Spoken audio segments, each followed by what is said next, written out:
So those were wow, did you see that? Wow, I wasn't expecting it to suddenly move. I was going to say those were our initial speed tests. Good morning everyone. Starlink satellite internet available in the Philippines. Let's open the box and see what's included. Oh, very well packed. That's good. I've actually been thinking about reusing this box because actually I don't plan to use Starlink, at least not for myself. I'll explain more later. So this is part of the stand for the satellite. You can buy other mounts, but this is the one that it comes with. This is the satellite dish itself. It's actually not that big. Let's remove the protective cover. Compared to some satellite dishes, especially in the past, this is really not that big. It's pretty small, really. Look, you could easily carry this whole package on an airline if you're flying somewhere. So connected to the satellite dish, we have this huge cord. I believe it's 75 feet. So it gives you enough space to mount it on your roof or outside on a post, wherever you plan to install this. If we take our stand, we should be able to slot the dish straight into this. Is there an orientation? Yeah, there we go. Ready? Boom. It locked into place. Remember, this is motorized, so it will direct itself towards a satellite. It's not like satellite TV before where you have to point it and you have to get it just right. This one does everything for you. And then we have the router, the Wi-Fi router. So the dish will connect to the satellites. This will create a Wi-Fi inside your home, and boom, you have satellite internet. And the only thing that leaves is the power cable. 3 pins, one of which is ground, obviously. There's also an instruction sheet, but it basically just tells you plug the power into the router, plug the router into the dish, put it outside and run the application on your phone. That's it. That's as easy as it is. So let's go ahead and plug our power cable in, and then we'll take the cable from the dish and connect that to the router. There we go. And we are ready to put the dish outside and get connected. And right now it says it's checking for GPS signal, and it could take up to 15 minutes. Now while the dish is looking for GPS, let me explain to you why I bought a Starlink. Because you might be thinking, hey, you live in Metro Manila, why are you wasting your money on satellite internet? You have fiber optic internet, you have 5G, 4G. Why would you spend so much when you don't need satellite internet? It's not because I want to use it.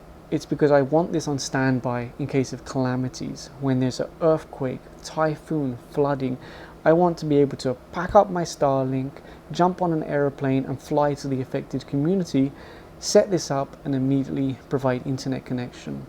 In fact, sometimes you don't even have to fly. Sometimes there are different DRRMOs who are sending their people there either by boat or by road or whatever, and you can actually tag along. If you're going to help in the rescue efforts, in the what would you say, like the relief efforts, usually you can tag along with them. So I will coordinate with the DRRMO here in Metro Manila, whichever city is, willing to assist, and I will take my Starlink along with some extra equipment, and I will set this up and I will use it to provide internet. Hopefully it's okay with Starlink. I mean, it's meant to be residential use, but I don't think they're really going to complain if you use it for like a week or two during a calamity, right? So that's why I bought this. I don't need this. I was going to say I don't want it. I kind of want it because it's cool. It's modern technology, and it's amazing how they just completely, like, compared to existing satellite internet options, this blows them out of the water in terms of performance, ease of setup, cost. If you knew how much the government are spending right now, for example, the Office of Civil Defense, when there are calamities, they send their people there with satellite internet, they set it up, but the cost is insane. I'm not surprised that the president jumped at the chance to let Starlink enter the Philippines, because it will help the Filipino people massively, considering Philippines is always affected by calamities. This will change lives, this will save lives. Even rescue efforts, it's hard to coordinate. You can't send messages, you can't send pictures, you can't send videos. You need to ask, we need extra equipment, or we have someone stuck in this building, what can we do? You send a video or something like that. Starlink, this is the solution. It's not for people who are in condo buildings in Metro Manila. Those people commenting online, oh, it's a waste of money, that's 30,000 pesos, 2,700 per month. You could just get PODT. Yeah, you can get PODT. This is not for you, right? This is for people, for example, in the provinces, remember the teachers sitting on the roof of the school building trying to get an internet connection just so that they can download the modules and use them in the class?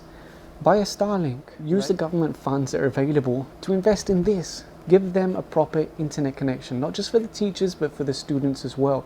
Those far-flung places which have not been served by traditional internet connections, that's who this is for, right? This is not for people here in Metro Manila. Anyway, I feel like I've been talking for so long, so let's check our phone and see if Dishy is ready.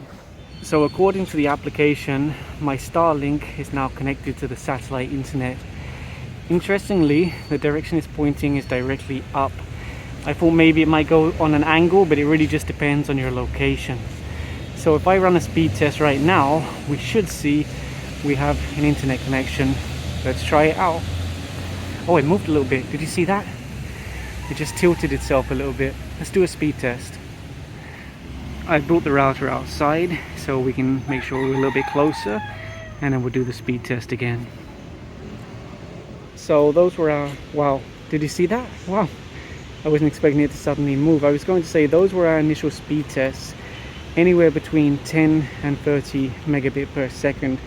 I think they're promising around 100 to 200, but of course I've literally only just plugged this in, and I've also moved the router outside now so that I can redo the speed test and see if it's any better.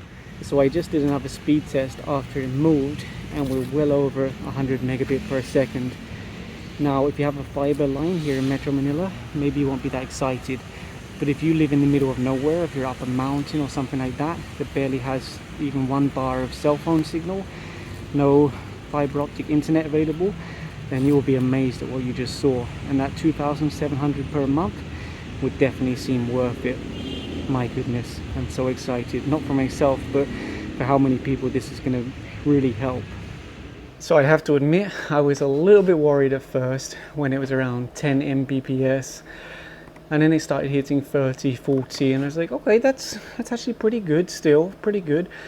And then 100, 200, I was like, wow, that's really what they promised, 200.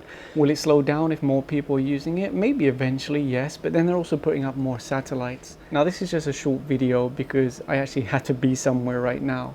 I want to make more videos, explain how it works, why it's better, because unlike traditional satellite internet, which has one satellite that you point at, Starlink has a lot of satellites, and they're in a lower orbit, which gives you certain benefits like lower latency. I know people are going to say, what's latency? How does that affect ping and things like that?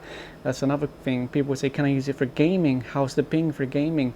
How fast is it for Netflix? I mean, it's 200 megabits, so for video streaming, I don't think you're having an issue. For gaming, that's where the latency will come into play. I will make more videos, but for now, Starlink in the Philippines, does it work? Yes. Is it available? Yes. They ship this from the US, and I think maybe there was like a tiny delay as it passed through customs. I don't think because of customs, I think because of the NTC permit requirement. I could be wrong, but anyway, just a quick video, and I'll do more over the coming days. Thanks for watching.